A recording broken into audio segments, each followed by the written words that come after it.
Thina iyodwa into besiyifuna. Besisifunela u12,500 rand njengomholo wenyanga zonke.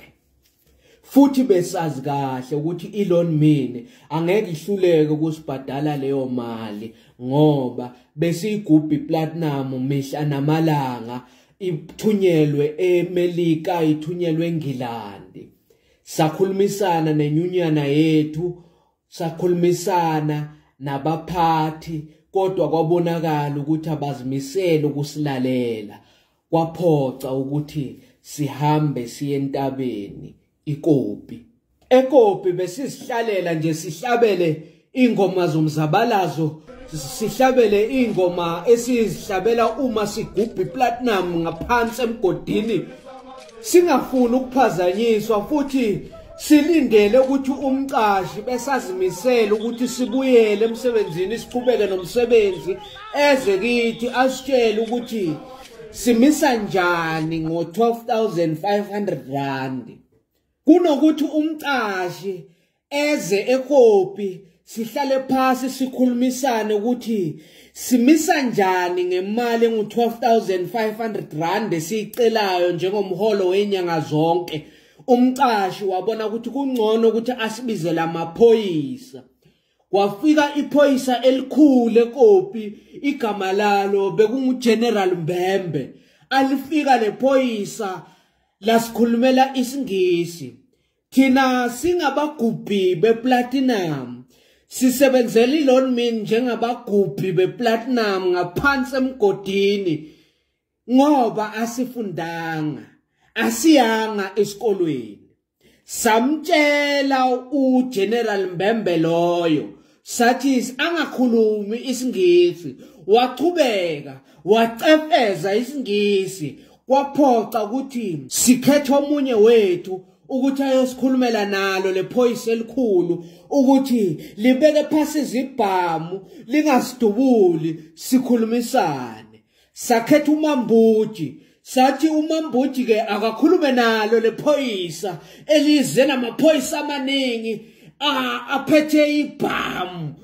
uMambuji wakhuluma nabo isifana kalo, ngikhumbula kahle. Washo kahle wathi thina asizile lapha ukuzokulwa, sifuna mali lo 12,500. Thina asizanga lompi, thina asizanga lokulwa, thina asizanga lobugebengu. Thina sifuna 12,500, thina sabuyela lo msebenzini. General Mbembe wasithembisa wathi uzokhuluma nomqashi. Sajabula ukuthi ke akazokhuluma nomqashi sizobuyela emsebenzini njengoba besiwatshelile namayuniyana ethu ukuthi uma singathola 12,500 sizobeka izikhali zethu phansi, abesifazane, abantwana nabelungu nama-cellphone besingabafuni eKopi ngoba besifuna indawo yethu ihlalo ngaso sonke isikhathi ihlobile, inganako ukungqola futhi inganako abantu abasiphazamisayo. Hayi ukuthi besifuna udlame.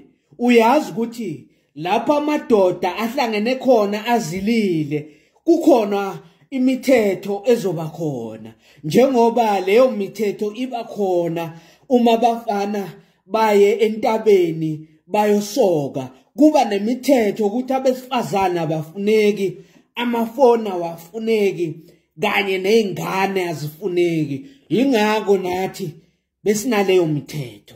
Umlayezo esawuthola kumaphoyisa amakhulu kanye nomphathi wenyunyana yethu ukuthi umqashi uthi akazimisele ukuthi eze entabeni ngoba akuphephile.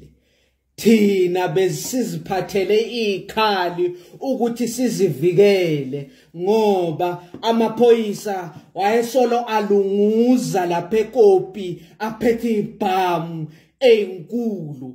Sasho sakhalaza sathi thina asilwi kalomuntu, thina asifuni ukubulala umuntu, thina asifuni lutho lompi, thina sifuna sifuna lo mali, sifuna 12,500. Thina sabuyela lo msebenzini, thina asifuni ukushaya, thina asifuni lokulwa, thina asifuni kubulala, thina sifuna kubuyela emsebenzini. Thina sicelile nabo general balo maphoyisa, sathi nina ningakhulumi isingisi, thina asifundanga. Nina khulumani ngalanguage sizoyizwa. Thina asilwe, thina sizimisela kubeka phasi lezo zikhali. Nina imalo dubula, thina silwela malungelo ethu.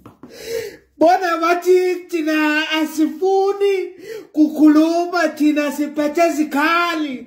Sathi thina siyobeka phasi izikhali, thina sabuyela emsebenzini. Bona bacala kudubura, bona bacala kudubula, bona basondela namareza, bona bafaka namareza fence. Mambuji wasondela kubo general. Wathi general nina ningadubuli basebenzi. Ningalalelani basebenzi. Basebenzi